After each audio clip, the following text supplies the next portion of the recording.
Well, hello and welcome to Knife Delights. It's time for another Two for Tuesday, and we're going to just jump right into it here today because I've got two fantastic knives here to show you. Both of these knives were provided by Ray over at North Star Knife Reviews. Ray has provided these two knives from his personal collection, and Ray has just been doing a fantastic job of introducing traveling knives. So please go over, check out North Star Knife Reviews. He's got a wonderful channel. Go over there and give him a subscription, please. Thank you so much, Ray, for starting these traveling knives.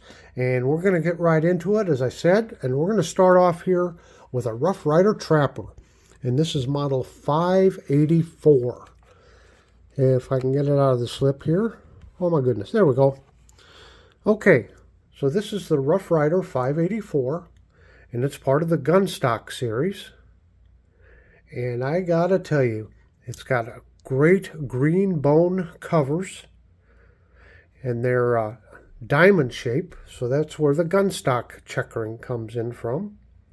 And we'll take a look at that shield. It's kind of a unique shield there, and it's Rough Rider, and it's R-I-D-E-R, the original name, before they changed it to Y because of, I think, some copyright issues, but I think they're going back to spelling it R-I-D-E-R again. I don't know. But anyway, if we look close, we see a man on a horse holding up a rifle in his hand. Just a wonderful knife here. Got these nice threaded bolsters on them. And of course, brass liners. Get it to focus there. Very nice. Very nice and smooth here. You can tell it's put together very well. The bone, the transitions, well, the bone just fits right in there. And like I said, that is just beautiful checkering there, or diamond-shaped checkering. And we'll open up the blade here. There's our clip blade there. And it's got that fancy nail nick in there, kind of a scalloped look. I think there's a name for that style, but I can't remember it. And there's a shot at the tang stamp. It's got the horseshoe, again with the man on the horse in there, and Rough Rider. And we look over here on the pile side. And we can see it says 440 razor sharp steel. So a very nice clip blade. Of course, I've got my fingerprints on it. Oh, let me see if I can wipe those fingerprints off. Yeah. Kind of wipe them off a little bit. Better shot at that blade. And then, of course, you got your big spade blade here. Again, that very fancy nail nick there. And you can see, got that tag stamp on this blade also. Yep.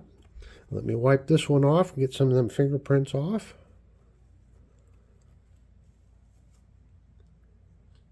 And there's your spade blade. So I think it's a standard sized trapper, 4 1/8 inches closed. And it's got both the blades, both the spade and the clip blades, are 3 1/8 inches. Now I did some searching for this knife online, and I did not find any available.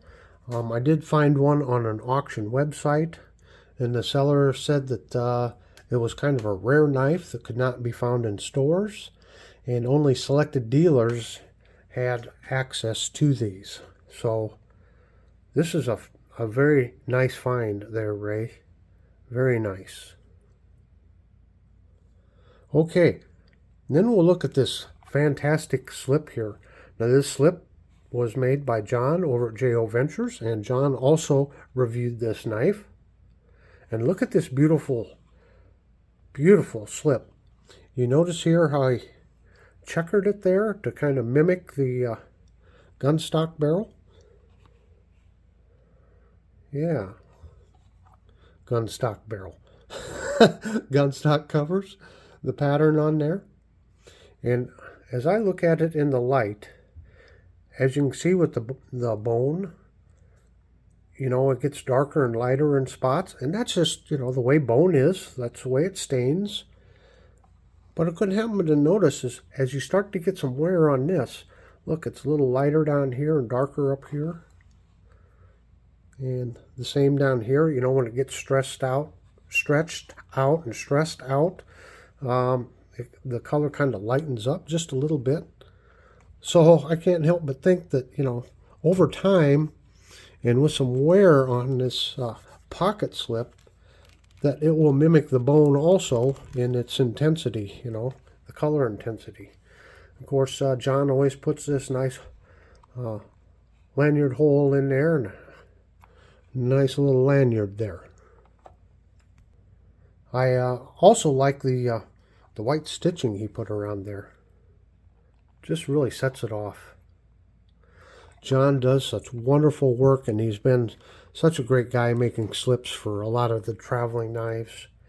So hey, go over to J.O. Ventures Outdoors. Give him a sub too. Yeah. Well, now, we have a second knife.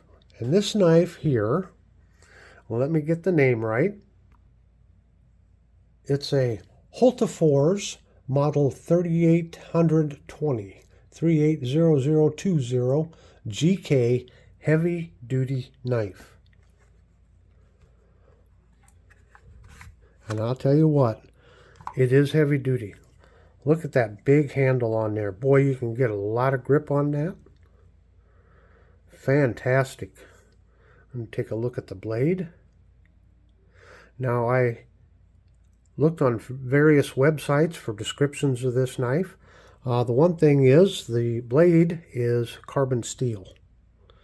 And if we look real close, I think it's on the pile side here, kind of down there where the tang stamp is. It says carbon steel down there. Or is that one the model number? No, I think that's where it says carbon steel. It is hard to see. And then there's their name. And the steel almost has a Damascus steel look to it. I don't know if it's just etching or if it's Damascus. The overall length of the blade or the knife is 8 3/4 inches, and the blade's about 3 5/8 inches. So it's not a big long blade, but it gives you a lot of handle to really grip onto. The handle material is a polypropylene, and one website said that this knife was made in Taiwan. They seem to be available still. Again, on one website, I think the cost was around $11. $11 for this fantastic knife. And then we can look at the sheath here. Kind of your basic plastic type sheath like a Mora knife comes in. And there you can button it, I guess on your shirt or a pants button. So you can either do that or you do have a belt loop there. You can put it in the belt loop. I also see you've got this little like lanyard hole here. I guess you could put a lanyard on there and carry it around your neck if you wanted to. And they said since it's a heavy duty knife that the sheath is bigger than, you know, their normal sheaths. But yeah, that's because it's big and heavy. I mean, just look at the guard here. You're not slipping off of that. And it's flat right there, so your thumb rests on it really well. And boy, you can just, I could see using this. And looking at some of the reviews of this knife, everyone gives it a lot of rave reviews. I think it's like a 4.5 out of 5 stars on most of the reviews. So let me see here. It says it has a double edge on it. It is a Scandi grind. So look at the edge. I do believe it is carbon steel because if we look real close way down there, you see that little bit of rust down there. So yeah, you can tell that this knife has been used.